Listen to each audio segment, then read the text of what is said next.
nous regardons pas aux choses visibles. C'est-à-dire, tu nous aides à ne pas regarder les choses visibles. Tu nous aides à discerner, oui, parce que je pense qu'il faut pas non plus, «Oh bah, ça y est, on va fermer, toutes les radios, la télé, on va plus rien regarder, on» non, non, non, non, mais je crois pas, il faut savoir ce qui se passe. Mais c'est une attitude de cœur. C'est on regarde pour du discernement, mais on ne laisse en aucune manière les choses visibles nous impressionner, nous dominer, nous soumettre. Or Satan, lui, c'est ce qu'il essaye de faire. Et moi, je prie qu'il n'y arrive pas, qu'il arrive pour personne d'entre nous, qui sommes là en train de nous laisser être avertis par Dieu. Mais nous regardons à celles qui sont invisibles. Alors Seigneur, je prie que nous ayons des temps, des moments, nous puissions mettre à part, lire ta parole et nous dire: «Nous construisons, nous bâtissons ce royaume au fond de nous en laissant cette assurance, cette espérance vivante qui est une assurance, cette espérance vivante prendre forme, s'ancrer en nous. De plus nous aurons la parole de Dieu en nous qui va s'ancrer dans la connaissance de ce qui s'est passé, faisons mémoire, revenons à ce que Dieu a fait, de ce qu'il fait dans le présent, regardons ce que Dieu fait dans l'actualité d'aujourd'hui, dans les miracles, les guérisons, les signes, les prodiges, tout ce que Dieu peut faire. Et puis, dans l'avenir de ce qu'il nous promet, parce qu'il nous promet qu'on va être comme lui. En fait, on va être qui il est, en totalité, en complétude, en plénitude. On est juste en train de croire que petit à petit, il le fait en nous et qu'on va y arriver. Si vous regardez dans la glace, que vous regardez dans le monde visible qui vous êtes, vous prenez le désespoir, parce que votre corps se détruit. C'est ça que Pierre essaye de nous dire. Mais si vous regardez au-delà de votre corps charnel, qui vous êtes dans l'esprit, votre assurance, votre espérance, elle est là. Parce que vous savez que Dieu fait une œuvre cachée. Il a caché sa gloire. Pour le moment, il a caché sa gloire et il la découvre que quand il veut et quand il le décide. Et même avec nous, hein, il se sert de nous, enfin il se sert. Il nous demande si on est d'accord de libérer sa gloire quand lui il le souhaite. Et c'est bien normal qu'on soit d'accord aussi. Il ne le fait pas sur notre accord. Mais je ressens ce soir très fort qu'il faut laisser et demander et prier que le Seigneur nous aide à voir dans les réalités invisibles, et elles sont dans sa parole, elles sont dans les révélations que nous recevons, elles sont dans notre être intérieur, elles sont dans ce que nous connaissons en termes d'expérience de la parole de Dieu. La grâce, ça veut dire quoi? La grâce, ça veut dire la sécurité. L'objet de notre espérance vivante, c'est ce que va nous dire Pierre. Lisons cela, 1 Pierre 1,4. Comme un héritage, c'est l'objet de notre espérance vivante, hein, comme un héritage qui ne peut ni se corrompre, ni se souiller, ni se flétrir, il vous est réservé dans les cieux. Je vois tellement de gens qui se bagarrent pour leur patrimoine, pour leurs histoires financières, pour leur... Je pense qu'il faut le faire, peut-être il faut le faire, mais ce sont des réalités passagères. Nous, nous avons dans les cieux un héritage incorruptible, qui ne se souille pas, qui ne flétrit pas, il n'a pas d'âge, il ne peut pas passer, il est dans les cieux, il nous attend. Et c'est l'objet de notre espérance vivante. On a un héritage qui sera jamais touché par la mort, jamais. Jamais souillé par le mal, jamais décoloré par le temps. Il est à l'épreuve de la mort, du péché, de cet âge. Et cet héritage, il est gardé par Dieu. On ne devrait pas se faire de soucis. Il est gardé, je crois aussi, par un certain nombre d'anges, certainement, et il est préservé dans les cieux pour nous, hein. Je relis bien le verset: «Il vous est réservé dans les cieux». Moi, je me souviens parce qu'il y a pas longtemps, je suis allée au Puy du Fou et on a réservé, des passages, on appelle ça un pass pour aller voir les spectacles, et à chaque fois, je me disais: «Ah, c'est trop bien ce pass, j'espère que ça se passera comme ça dans les cieux». On fait pas la queue, on passe et on fait jamais la queue, et en fait, on passe d'un spectacle à un autre et le pass, parce qu'on l'a pris avant, eh bien, on passe. Ça m'a tellement parlé de ce que je suis en train de vous dire. On passe avec Jésus et on a un héritage dans les cieux. Et il est totalement sûr, cet héritage. Donc plus nous le connaissons, plus nous serons ancrés dans ce que l'Écriture nous dit, plus l'encre sera lourde et moins on bougera. Et plus on aura cette attente patiente et confiante. C'est pour cela qu'il faut avancer et lire l'Écriture et vraiment nous laisser transformer par la parole de Dieu. Cet héritage, il est absolument rien ne peut l'ébranler. C'est une certitude d'un héritage futur. Quand on sait que Dieu va tout ébranler et qu'il est en train de tout ébranler et qu'on n'a pas fini de voir les ébranlements, nous savons, parce que nous dit Pierre, que nous, notre héritage de croyants, il ne peut pas se corrompre, il ne peut pas flétrir, il ne peut pas se souiller et il nous est réservé dans les cieux. Moi, je vous invite à écrire sur votre bureau, si vous travaillez quelque part, ou à mettre sur, je ne sais pas, des endroits stratégiques dans votre maison, où vous savez que vous pouvez passer un petit moment et on va vous laisser tranquille. Euh, j'ai un héritage qui m'est réservé dans les cieux. Et souvenez-vous de ça. Ça va combattre le désespoir, ça va combattre cette horrible attitude euh, à laquelle Satan travaille, de tout le temps nous intimider, nous manipuler, nous harasser d'un tas de choses, on n'en peut plus, quoi. Et il faut nous répéter la vérité de l'invisible qui est réel et éternellement vrai. Nous avons un héritage qui nous est réservé dans les cieux. Et si même tu perdais tout sur cette terre, il y a un héritage qui t'attend dans les cieux. Et c'est un héritage de Dieu. Quand tu connais la grande miséricorde de Dieu, quand tu connais les bontés infinies de Dieu, si tu lis les psaumes, elles sont éternelles, elles ne s'arrêtent jamais, ça va de profondeur en profondeur, l'amour de Dieu qui surpasse, on est noyé, on va être noyé dans un héritage. On ne le voit pas encore, il faut commencer à le voir. Et je prie ce soir que nous puissions commencer à désirer le voir. Désirer voir Christ, c'est aussi désirer voir son royaume et c'est aussi désirer voir cet héritage et dire Seigneur, qu'est-ce que ça veut dire? Pas seulement tu es sauvé, pas seulement tu as reçu des dons, pas seulement tu es rempli du Saint-Esprit, pas seulement il y a la nouvelle Jérusalem, pas seulement, il y a énormément de choses où Dieu nous promet qu'il nous a prévu des demeures différentes, des endroits où on va être un héritage. Donc, les gens ne peuvent pas survivre longtemps sans cette espérance, sans espoir. C'est pour ça que Dieu le sait.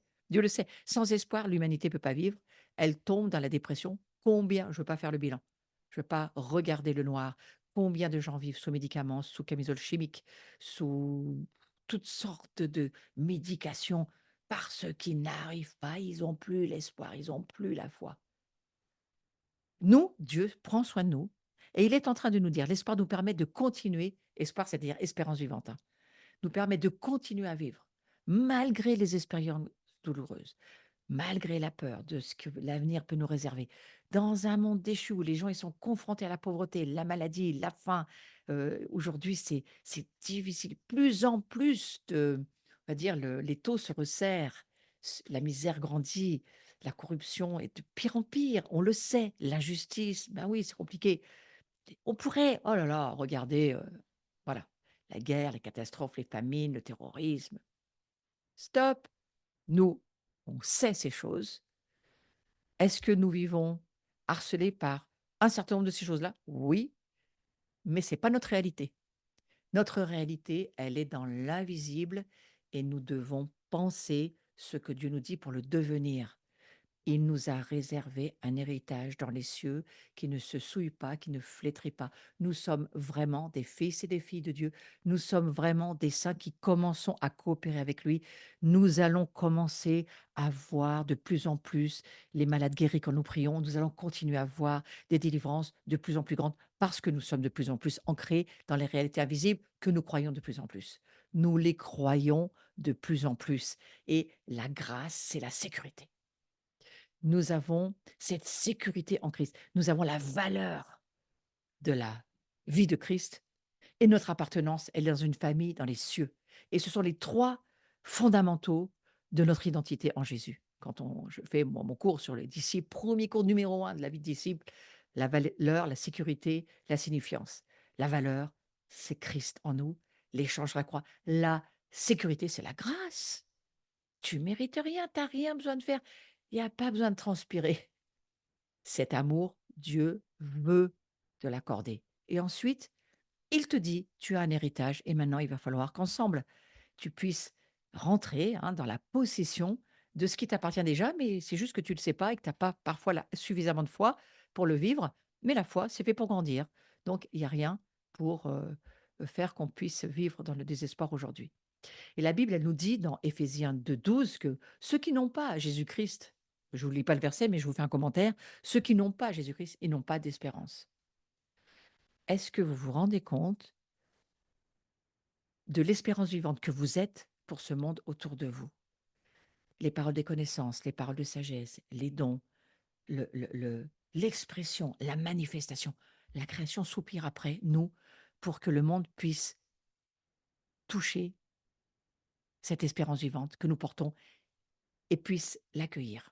Et le salut, c'est ce salut. Il nous a régénérés. C'est ce que on a lu tout à l'heure. Notre nouvelle naissance fait de nous des hommes et des femmes qui allons libérer l'espérance vivante que nous portons, que nous sommes, que nous avons en nous. Nous la possédons. Et on va finir avec ça. Allez, on va finir avec ça. Et puis je m'arrêterai là. Mais c les croyants sont bénis dans une espérance réelle, substantielle, par la résurrection de Jésus-Christ, je l'ai assez dit, et par la puissance de la parole de Dieu, la présence du Saint-Esprit, cette espérance vivante qui vivifie nos esprits, qui énergise, ah moi j'aime bien ce mot-là parce que l'énergie, c'est quand même Dieu qui l'a créé, qui énergise nos âmes. Elle change nos pensées, elle change nos paroles, elle change nos actions, elle nous transforme. Et autrefois, alors que nous étions morts, aujourd'hui nous sommes vivants. Et voilà ce avec quoi je vais finir. L'espérance vivante du croyant est solide et sûre. Et j'aimerais finir avec ça. Nous la possédons. Nous la possédons. C'est le verset de Hébreux 6, verset 19. Cette espérance vivante, nous la possédons comme une encre de l'âme. Vous remarquez que ce n'est pas écrit une encre de l'esprit. Votre esprit n'en a pas besoin, il est rempli de Dieu. Mais votre âme, ben oui, elle a besoin encore de, elle est en labeur, en travail, elle a besoin maintenant de réaliser que elle doit devenir à la ressemblance de Christ. Christ nous a offert sa, sa présence en nous, mais notre âme maintenant doit le devenir. Et regardez, nous la possédons comme une encre de l'âme. Et ça m'a vraiment marqué en lisant ce verset. Sûre, solide, elle pénètre au-delà du voile. Qu'est-ce qui pénètre au-delà du voile? Cette espérance, on la possède et cette encre, elle pénètre là où Jésus est entré pour nous comme précurseur, ayant été fait souverain sacrificateur pour toujours selon l'ordre de Melchisédek. Il y aurait tellement à dire sur ce verset, j'y reviendrai certainement un petit moment la fois prochaine, mais cette espérance vivante, mes amis, je la prie pour nous ce soir. Je prie qu'en nous, au travers de notre nouvelle naissance, du fait qu'on a été régénéré, on puisse comprendre que nous sommes porteurs de cette espérance vivante et que cette espérance vivante, c'est elle que nous allons transmettre à ce monde aujourd'hui au nom de Jésus. Amen. Amen. Waouh, ça nous a fait du bien et maintenant je vais juste vous donner quelques petites annonces et puis on se retrouvera jeudi prochain. Soyez tous bénis et allez vous coucher en pensant à cette encre solide et sûre dans votre âme. Votre âme va rester paisible. Alors le jeudi prochain, voilà, ça sera on va le voir, le 12. Voilà, on se retrouve ensemble, on va continuer sur ces merveilleuses paroles de l'Écriture. Oui, ça, c'est voilà, c'est ce qui se passe dans l'abri. Si vous voulez devenir membre de l'abri, vous pouvez. Il suffit de cliquer sur notre site et de nous soutenir. C'est 30 € à l'année, si je ne me trompe pas. Et vous rentrez et vous nous soutenez. Et nous, on est très heureux de ça. Voilà. Ensuite, l'abri est une grande maison, hein, on vit avec plein de soutien, nous aussi.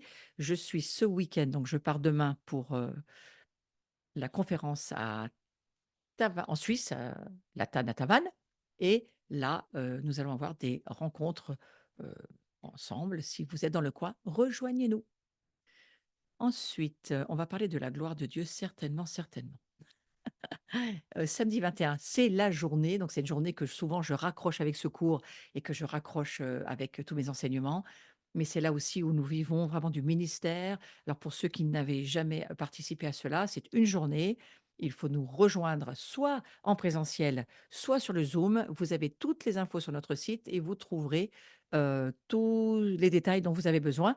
Mais il faut vous inscrire quoi qu'il en soit et vous, pourrez nous rejoindre pour une journée. C'est on va dire de 10 heures à 18 heures, hein, voilà.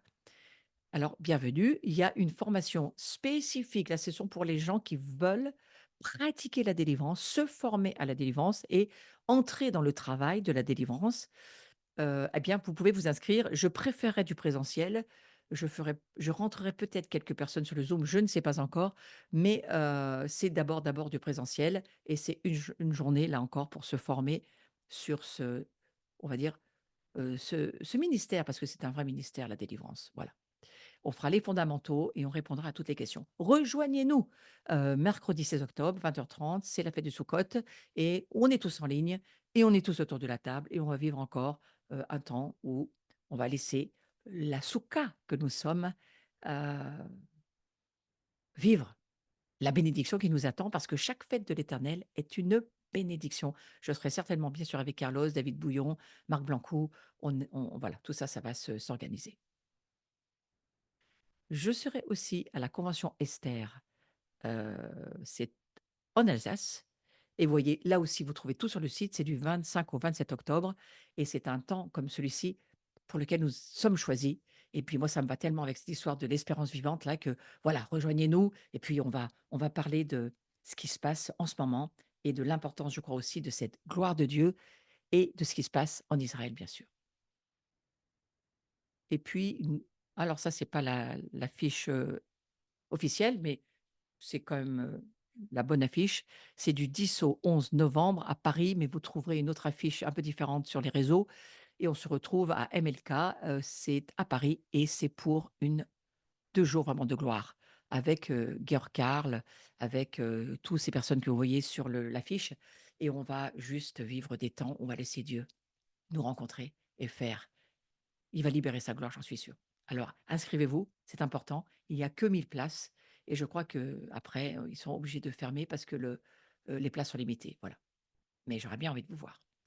Ensuite, là aussi, on se retrouve, j'aime beaucoup ces rencontres avec les cénacles. Ce sont des week-ends pour les femmes et ça se passe à Paris, les Granges du Roi, les Granges le Roi, pardon et on se retrouve là encore pour un petit week-end entre nous et nous parlerons de choses que le Seigneur va mettre sur notre cœur. Mais j'y serai, c'est sûr. Voilà, le dernier livre qui vient de sortir, Le Pardon, vous pouvez le commander ou si nous vous rejoignez, eh bien, vous l'aurez là où je vais parce que là où je vais, je l'amène. Mais si vous voulez le lire rapidement, il est très intéressant. Il m'a intéressé moi-même. C'est vraiment important. C'est, je crois, le gouvernement dans lequel il faut rentrer aujourd'hui pour vivre notre sacerdoce et pour être ses fils et ses filles de Dieu. Eh bien, ce pardon-là amène la gloire de Dieu. Donc voilà, c'est un livre qui va vous plaire, j'en suis sûre. Et puis Le chemin de la liberté qui est beaucoup plus axé sur la délivrance et la liberté. Voilà, je vous souhaite une belle soirée. Merci. Si vous m'avez jamais rejoint sur ma chaîne YouTube, s'il vous plaît, rejoignez-moi, abonnez-vous, mettez vos commentaires et surtout cliquez parce que moi, ça me donne de la visibilité et puis ça évangélise beaucoup de gens qui aujourd'hui sont ravis. Ils ne me connaissent pas, mais ils sont contents d'écouter ces enseignements qui restent gratuits sur la chaîne YouTube. Maintenant, pour ces cours sur Zoom, bien sûr qu'ils sont gratuits, mais vous pouvez donner, me soutenir parce que ça me demande bien sûr, hein, du travail et déjà un certain nombre d'entre vous me soutenez, je vous en remercie. Passez une belle soirée. À la semaine prochaine.